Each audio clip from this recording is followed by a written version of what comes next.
कैसे इस देश की धार्मिक कट्टरता ने और जातिवादी आतंकियों ने इस देश को बर्बाद कर रखा है। नमस्कार, मैं शंभू कुमार सिंह और आप देख रहे हैं नेशनल दस्तक। राजधानी दिल्ली में, देश की राजधानी दिल्ली में बम ब्लास्ट होता है, 10 लोग मरते हैं। कहीं कोई हंगामा देखा? मुझे ताज्जुब होता है कि बीजेपी के जो समर्थक है वो कह रहे हैं कि पुलिस कहां तक लोगों की निगरानी करेगी, इसमें सरकार की क्या गलती है। तो मुंबई हमले के समय सरकार की गलती थी, जब पहले आतंकी हमला होता था तो सरकार की गलती थी, और अब जब हमला होता है तो सरकार की गलती नहीं है। ये मतलब गजब हिपोक्रेसी है। लेकिन मैं आज इससे अलग बात करूंगा। आतंकवाद का जब कोई घटना होती है तो उसमें किसी मुसलमान जब कोई आरोपी हो या दोषी हो तो पूरे मुस्लिम समाज को दोषी बना दिया जाता है, पूरे इस्लाम को दोषी बना दिया जाता है कि ये तो कट्टर हैं। आप बताइए किस धर्म का धार्मिक कट्टर, अंधविश्वासी और कर्मकांडी खतरनाक नहीं है? धर्म के नाम पर कट्टरता, क्या जब मुस्लिम को मारा जाता है वो कट्टरता नहीं है? जब आप किसी और धर्म के लोगों को कट्टरता के नाम पर मारेंगे तो वो कैसे, क्या करेगा?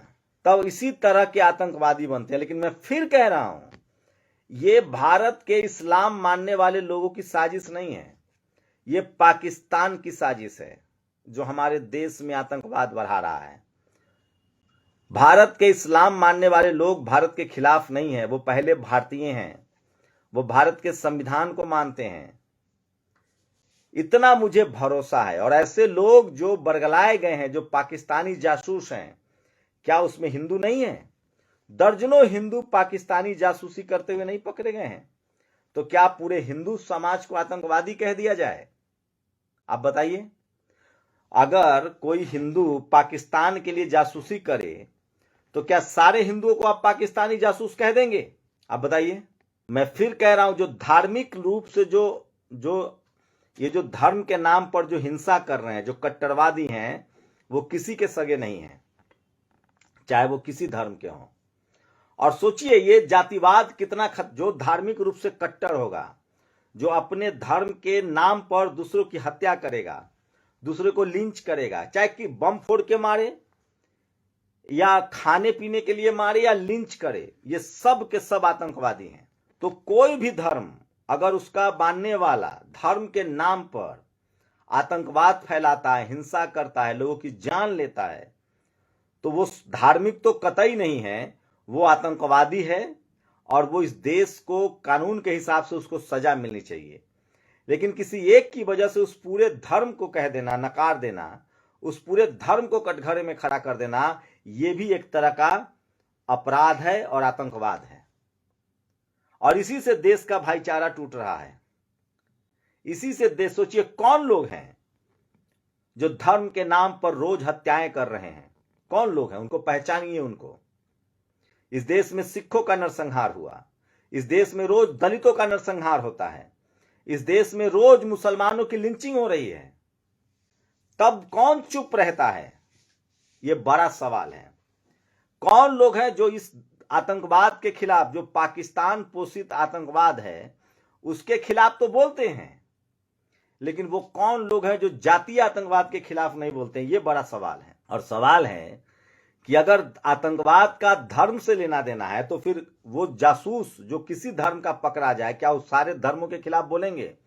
मेरी अपनी राय है कि जो धार्मिक रूप से कट्टर है, चाहे वो किसी धर्म का हो सकता है, वो आतंकवादी है। वो धर्म के नाम पर जो किसी को एक को मारे या 1000 को मारे, वो बराबर का अपराधी है और आतंकवादी है। इसलिए भारत की बर्बादी में सबसे बड़ा अगर किसी का योगदान है तो वो धार्मिक कट्टर आतंकवादियों का है। और जो धार्मिक कट्टर आतंकवादी है वो धार्मिक रूप से कट्टरवादी भी हैं और वो जातीय आतंकवादी भी हैं। और मैं आपको बता दूं, इस देश में अभी भी पाकिस्तान पोषित आतंकवाद जितना खतरनाक है, भारत के जो जातीय आतंकी है वो और खतरनाक है। सोचिए। लेकिन मैं फिर कह रहा हूं, जो लोग धार्मिक रूप से पीड़ित हैं, जिनको धर्म के नाम पर अभी नरसंहार किया जा रहा है, मारा जा रहा है, लिंच किया जा रहा है, मेरी उनसे गुजारिश है कि आप उस रास्ते पर मत चलिए जिस रास्ते पर सिर्फ खाई है, हिंसा किसी भी लड़ाई की मंजिल नहीं है। अरे हिंसा से तो मुसोलिनी, हिटलर नहीं जीत पाया, तो ये जो जाति के, धर्म के नाम पर जो कट्टरवादी हिंसा कर रहे हैं वो क्या जीत पाएंगे? अब सोचिए, अब बताइए, आज धीरेंद्र शास्त्री खुलेआम भारत के संविधान की धज्जियां उड़ा रहा है और वो हिंदू राष्ट्र की मांग कर रहा है। क्या पाकिस्तान के लिए जासूसी करता हुआ कोई हिंदू नहीं पकड़ा गया है? क्या इस देश की आजादी की लड़ाई में इस्लाम मानने वाले और मुस्लिम का योगदान नहीं है? ऐसे ही लोगों की वजह से धार्मिक उन्माद बढ़ता है। भारत का संविधान कहता है कि हर किसी को अपने धर्म, मजहब, आस्था के हिसाब से जीने का अधिकार है। बस शर्त यह है कि वो संविधान को हाथ में न ले और कानून को माने। और संविधान क्या कहता है कि आप जबरदस्ती अपना धर्म किसी पर थोप नहीं सकते हैं। संविधान कहता है कि आप संवैधानिक तरीके से अपनी आस्था का प्रचार प्रसार भी कर सकते हैं। अब धीरेंद्र शास्त्री हिंदू राष्ट्र के लिए निकल रहे हैं, कल कोई खालिस्तान राष्ट्र के लिए निकलेगा, कल कोई मुस्लिम राष्ट्र के लिए निकलेगा, कल कोई बहुजन राष्ट्र के लिए निकलेगा, तो देश टूटेगा कि बटेगा? और ये शुरुआत किसने की है आप बताइए? इस देश का संविधान जो न माने वो राष्ट्रवादी नहीं है, वो देशद्रोही है, वो आतंकवादी है। और पाकिस्तान पोषित आतंकवाद के लिए भारत के मुसलमानों को जिम्मेदार ठहराना कतई सही नहीं है। जैसे बहुत सारे हिंदू पाकिस्तान के लिए जासूसी करते पकड़े गए, तो क्या सारे हिंदू को बदनाम करेंगे? कोई बुद्धिस्ट जासूसी करते हुए पकड़ा जाएगा तो सारे बुद्धिस्ट का अपमान करेंगे।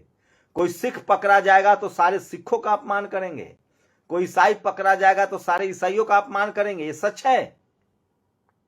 लेकिन अब बात दूसरी, इस देश में आतंकवाद के खिलाफ तो सब खड़ा हो जाते हैं, बोलना भी चाहिए, खड़ा भी होना चाहिए, लेकिन जातीय आतंकवाद के खिलाफ क्यों चुप रहते हैं? तो जो धार्मिक रूप से अपराधी है, जो धर्म के नाम पर हिंसा फैला रहा है, वो जाति के नाम पर भी हिंसा फैलाता है। इस देश में आज भी सबसे ज्यादा अपराध जाति के नाम पर होता है। अरे धर्म के नाम पर ये जो विदेशी ताकत है जो हमारे देश में लोगों को भड़काता है, वो तो सिर्फ जान लेता है, और उसमें भी वो जाति धर्म नहीं देखता है। दिल्ली ब्लास्ट में हिंदू मुस्लिम सब मारे गए हैं, लेकिन जो जातीय आतंकवादी है तो चुन चुन कर लोगों को मारता है। ये जाति देखकर रेप करता है, ये जाति देखकर लोगों की नौकरियां खाता है, ये जाति देखकर वोट चोरी करता है, ये जाति देखकर लोगों की हत्याएं करता है। और इस देश में सबसे बड़ा आतंकवाद जातीय आतंकवाद है। और जो जातीय आतंकवाद है, यकीन मानिए, वो धार्मिक आतंकवाद भी है। वो धर्म का भी सगा नहीं है, चाहे वो किसी धर्म का हो। जो जातिवाद करेगा वो धार्मिक रूप से भी आतंकवादी होगा, कट्टर होगा, जो इंसानियत के खिलाफ होगा। और इसी तरह से मैं फिर कह रहा हूं, अगर इस देश में किसी के साथ धर्म के नाम पर भेदभाव हो रहा है तो आप भी हिंसा का सहारा मत लीजिए, आप विदेशी हाथों में मत खेलिए। अगर आप इस देश के नागरिक हैं, इस देश के मुल्क के नागरिक हैं, तो बाबा साहब के संविधान पर भरोसा रखिए, इस देश के संसद और संविधान पर भरोसा रखिए, वोट पर भरोसा रखिए, न्याय व्यवस्था पर भरोसा रखिए, पुलिस कानून पर भरोसा रखिए। लाख तकलीफों के बावजूद आपको न्याय मिलेगा और वो न्याय बड़ी लकीर खींची जाएगी। आप हिंसा का सहारा लेंगे तो आप विजय नहीं होंगे, और आप अपना और अपने समाज का नुकसान करेंगे और देश का भी नुकसान करेंगे। आप देखिए, इस देश में जातिवादी, जातीय आतंक कितने सालों से है, लेकिन कोई दलित, पिछड़ा, किसान, आदिवासी, अल्पसंख्यक हथियार नहीं उठाता है। वो संविधान के तहत लड़ता है, जुल्म सहता है, उसके बाद भी लड़ता है ताकि एक बेहतर मुल्क बने। और ये लड़ाई हमारे नस्लों को बेहतर करने के लिए है। इसलिए अगर कोई धर्म के नाम पर कट्टर है और हिंसा कर रहा है, धर्म के नाम पर दूसरे धर्म के लोगों को मार रहा है, तो वो भी बराबर का आतंकवादी है। ये तो जो पाकिस्तानी पोषित आतंकवादी है, इससे तो निपटना ही है। देश में जो धार्मिक कट्टरता के नाम पर आतंकवाद फैला रहे हैं, उनसे भी निपटना बहुत जरूरी है। उसी से देश का भाईचारा खराब हो रहा है। और जो जातीय आतंकवाद है वो तो सबसे ज्यादा अपराध है। जातीय आतंकवाद तो सिर्फ जान ही नहीं लेता है, आप उठाइए एनसीआरबी के आंकड़े, सबसे ज्यादा जातीय हिंसा में लोग मारे जाते हैं। उसके बाद जातिवादी आतंकी जो है वो तो नौकरी भी खा जाते हैं, वोट की चोरी कर लेते हैं, वो गुलाम बनाते हैं लोगों को। तो हमें पाकिस्तान पोषित विदेशी आतंकवादियों से भी लड़ना है और भारत के जो जातीय आतंकी है उनसे भी लड़ना है, ताकि ये बेहतर मुल्क बन सके। और मैं फिर कह रहा हूं, जो धार्मिक रूप से आतंकवादी होगा, धर्म की आड़ में आतंकवाद फैलाएगा, लोग की जान लेगा, वो जाति के नाम पर भी आतंकवाद फैलाएगा। इस देश के जितने धर्म संस्थापक हुए हैं, चाहे गुरु नानक साहब हो, चाहे कबीर हो, रविदास हो, चाहे पैगंबर हो, चाहे बुद्ध हो, चाहे जीसस हो, ये सब मानवता के पक्षधर थे, इंसानियत के पक्षधर थे। लेकिन उनके नाम पर जो लोगों को हिंसा कर रहा है, जो जान ले रहा है, वो बहुत ही खतरनाक है और वो धार्मिक आतंकवादी हैं। और उससे भी ज्यादा खतरनाक ये जातीय आतंकवादी हैं, जो रोज जाति के नाम पर नौकरी खाते हैं, लोगों को मारते हैं, शोषित करते हैं, रेप करते हैं, बलात्कार करते हैं। ये इस देश को तोड़ने वाले लोग हैं। और अगर आप इस दोनों धर्म के नाम पर पीड़ित हैं या जाति के नाम पर भी पीड़ित है, तो भी मेरी आपसे गुजारिश है कि भारत के संविधान पर भरोसा रखिए, भारत के कानून व्यवस्था पर भरोसा रखिए और उसी के दम पर इनसे लड़िए। सामाजिक तरीके से, एक संवैधानिक तरीके से आप इस लड़ाई को जीत सकते हैं, हिंसा के रास्ते पर नहीं। तो जो लोग भी धर्म की आड़ में हिंसा कर रहे हैं, जाति की आड़ में हिंसा कर रहे हैं, वो दरअसल देशद्रोही हैं, राष्ट्रद्रोही हैं, मानवता के दुश्मन हैं और धर्म के भी दुश्मन हैं, और वो इस देश के संविधान के भी दुश्मन हैं। और सत्ता में बैठे लोग, चपरासी से लेकर चीफ जस्टिस तक जो बैठे लोग हैं, उनकी जिम्मेदारी है कि वो संविधान की शपथ लेकर आए हैं और ऐसे जातंकवादी और आतंकवादी दोनों से इस देश को बचाएं। तो चाहे जातीय आतंकवाद हो या धार्मिक आतंकवाद हो, इन सब पर लगाम लगाने की जरूरत है। लेकिन सोचिए, विदेशी आतंकवाद के खिलाफ ये देश खड़ा हो जाता है, होना भी चाहिए, मैं भी खड़ा हूं। लेकिन जातीय आतंकवाद के खिलाफ इस देश के लोगों को सांप सूंघ जाता है। और ये जो धार्मिक आतंकवाद जो इस देश में बढ़ रहा है, ये जो पाकिस्तान के जो कुछ यहां पलने वाले जो जो जो जो चूहे पैदा हो रहे हैं, वो भी इसी वजह से, क्योंकि इस देश में भाईचारा खत्म हो रहा है और इसलिए दुश्मन को जब घर में आपस में लड़ेंगे तो दूसरे को मौका मिलेगा। तो पहले तो इस देश को जातिवाद के नाम पर कमजोर कर रखा था जातीय आतंकवादियों ने, और अब धर्म के नाम पर इस देश को कमजोर किया जा रहा है। असली राष्ट्रवादी वही है जो बाबा साहब के संविधान को मानता है। असली राष्ट्रवादी वही है जो भारत के कानून व्यवस्था को मानता है।